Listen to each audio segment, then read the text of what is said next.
Good day, and thank you for joining us. My name is Sanjay, Greenwich Information Officer, and today we will be discussing Show and Tell Marriages Living in Hell by Miss Veronia Todman. And of course, I have joining me today is author Miss Veronia Todman. Thank you so much for being here this afternoon. Happy to be here. Great. And who else we have here is Miss Anne Leonard, who is no stranger to our studios here at GIS. Miss Leonard, thank you as always for joining us. And thank you for having us here today, Sanjay. It's a pleasure. Okay, great.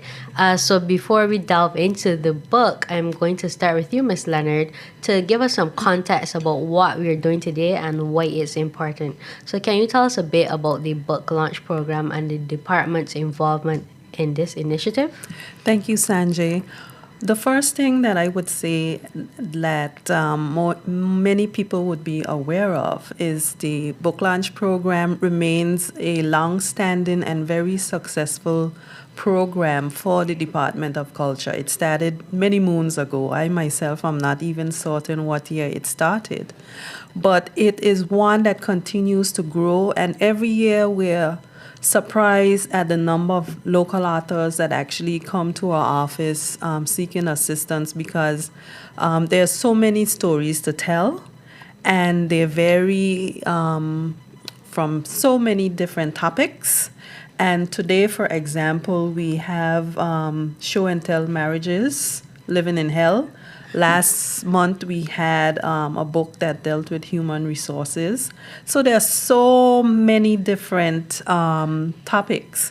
And we at the Department of Culture, we're very passionate about supporting our local people and our local authors to assist with the promotion and, of course, in recording and telling our stories of our people. Thank you.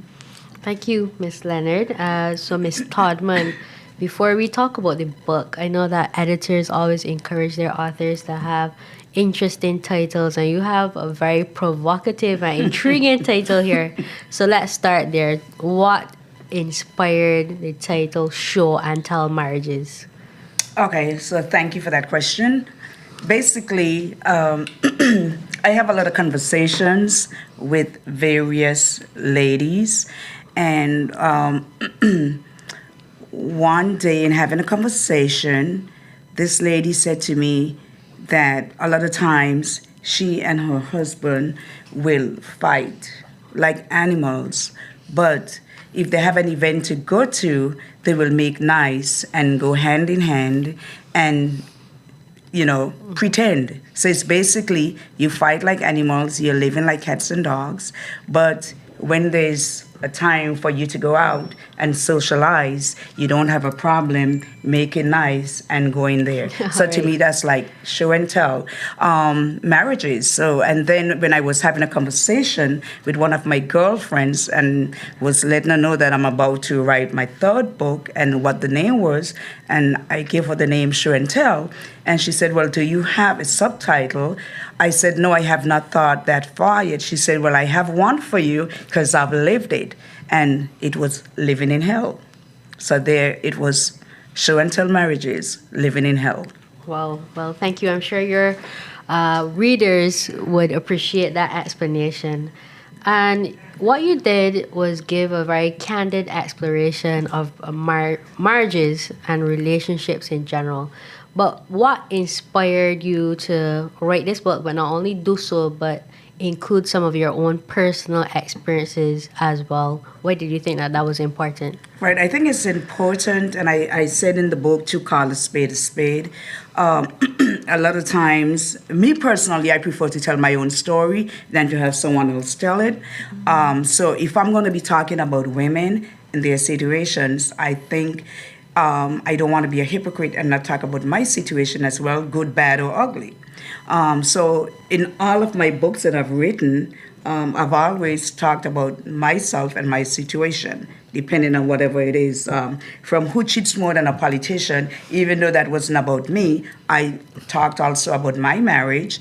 And then I did The Best Me, which is talking about myself, how I grew up with my siblings, the best me as a child, the best me as a sibling, the best me as a daughter, the best me at work, the best me at play, the best me, period.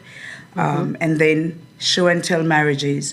There's so many broken marriages, and like I said, I'm a conversationist. I don't have a problem communicating with people, getting to know their story, telling my story. And when you are an open book, people feel comfortable sharing their stories with you. So different women share their stories, and I don't have a problem publishing their stories. And you would see in this book, it's basically about, I think it's 5 different marriages. 4 of them are living in hell, and 1 of them is okay. So, Okay. Right. Okay, well, Ms. Todman, I know one of the things that readers can appreciate is your willingness to delve into these topics that are usually avoided sometimes. So, apart from grappling with marital issues, what are some of the other major themes that you would want readers to pick up as they go through the text? as you go through the text, communication is very important. Any situation that you're in, any relationship, whether or not it is a business relationship or it's a personal relationship, married or dating or what have you, it's, to me, that is the key to everything.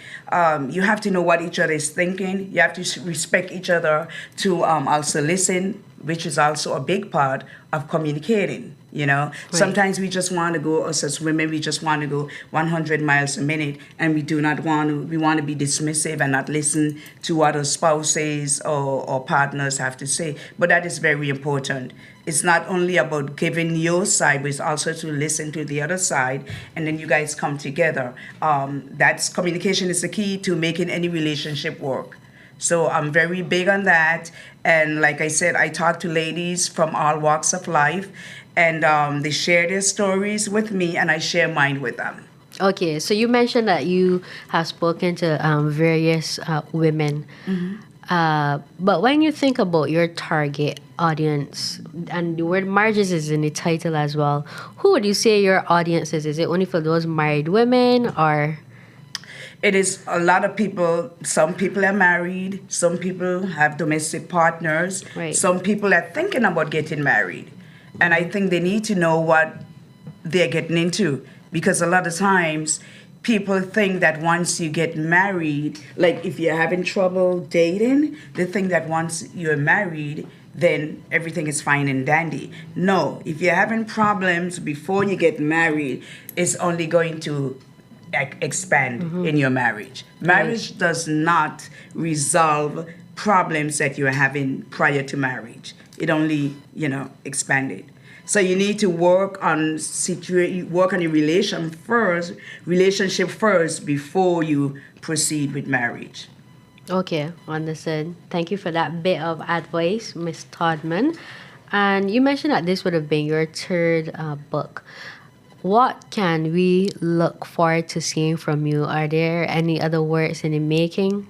Yes, I have a lot of works in the making. There's going to be one that's probably, well, I can't talk about it Okay. because it's going to be about someone's marriage. Yes, their experience in their previous marriage. And then when I was doing this book, Show and Tell Marriage, Living in Hell, somebody commissioned me to write one called Show and Tell Marriage. Show and Tell Marriages, Living in Paradise. That's Okay. going to be the antidote, I guess, to this one. Okay. Yes. Okay, good. Because Well, they're very good marriages, and marriage is not bad. It just takes a lot of work. So you do not want to go into it thinking that it's, oh wow, I'm going to get married and it's going to be paradise. Yes, it may be paradise maybe for a year or two, but you're going to have rough times, you're going to have tough times, you're going to have disagreements. And like I said, you have to learn how to communicate with each other. Also, another big thing is respect. You have to respect each other. And to me, like one person said to me that wherever they go, their spouse go. Well, I do not have a twin. So no, I do not want everywhere I go for my spouse to go. And I know he does not want that either. but you go your own separate path during the day or what have you. You have your own downtime for you, and then you come together. So, Understood. yes. So, Ms. Todman, let's talk a bit about the actual preparation of the book. Can you tell us what the process was like? Like, how long did it take you to go from conception up until the launching of the book? Right, I would say in all three books, it took different times. It For me, right, when I start to write, I like to continue writing and writing and writing. But then, like with my first book, it probably took me about, I would say, between 6 to 9 months. Okay. Because when you start, first of all, you have to check with the Library of Congress and all of that stuff, because you have to make sure that you get it approved and all that. You have to make sure that you don't have somebody else's title. So Right. you have to check through and make sure that the title that you're leaning towards is free and clear, Right. because you don't want anyone to come back and sue you. And the contents and all that, you have to send it off, get it approved, and all of that stuff. You have to get your barcodes, if that's the correct word for it. You have to get all of that stuff, and then you have to write it. Then you have to get it edited and all of that stuff. And it may take maybe one or two different go around to get it edited, to get it complete to the way you want it to be, and then you send it out to be published and all of that. So, Okay, understood. Yes. So before we turn our attention to Miss Leonard again, what advice would you give to an aspiring writer who might be daunted by the task, but has a passion for writing? What would you say to that person? if you have a passion for writing, go with it. As a child, I've always enjoyed writing and reading. And if you notice in my books, all of them, they're big lettering, right? Yes. Because for me, I do not like to take up a book with fine print, and I lose interest very quickly because it's taken me too long. Like going back to my first book, I don't know, it probably has about 200 pages. Someone called me after they bought it and they said, I finished reading your book. They did it in one day. Wow. And she commented and she said, I really appreciate the big print. So I said, I wrote the big print not only for you, but for myself. Right. Yeah, so anyone that has that, what should I say? They have an interest in writing and they have a passion for writing. Please don't let anyone dim your passion or your dream. Go for it. I also have my own publishing company because a lot of times people write books, but then they may find it hard for a publisher to pick it up. So I'm like, why do that when I could also promote my own book? Right. I publish my own book. Right. So you also have to get the right for that. It's a whole lot of different stuff that you have to do. I don't know for the Virgin Islands, but I know for where I live in the United States, it's a lot. You got to make sure everything is clear, Right. and so you don't step and get in trouble with the powers that be. So that can take a little time, but I would say overall it probably could take anywhere between 9 months to a year to do everything and get your book published. Okay. And when you get that first book published and they send that that first copy to you, I remember when I received my first copy, I literally sat down on my stairs and I cried. Right. Because it was like your passion became a reality. Right, something tangible. Yes, Yes, exactly. Yeah. Okay, well, thank you so much for that, Miss Todman. Miss Leonard, you would have mentioned before about preserving Virgin Islands stories and telling the stories in the first place and then preserving them. So can you tell us the importance of preserving and conserving literature and the arts in general? Well, what I would say to that is this. As a people and as a territory, we have not done a very good job at documenting our history and experiences. Several researchers, when they have been required to research or history. They have gone to the UK, for example, and we have not been documenting a whole lot of stuff over time. And with modern technology and the interests of our people, we now have a whole lot of information that is being preserved by way of the publication of these various books and the interest that our people have, especially those that write about their family histories. That in itself tells a lot of story about where we as a people in the Virgin Islands have come from. So that's what I would say to that. Okay, well, thank you. I think that that's a very appropriate juncture for us to conclude. So thank you so much for joining us, Miss Leonard and Miss Todman. Thank you so much also for contributing to this important topic. And I wish you success and congratulations on the launching of your third book. Thank you so much. I appreciate it.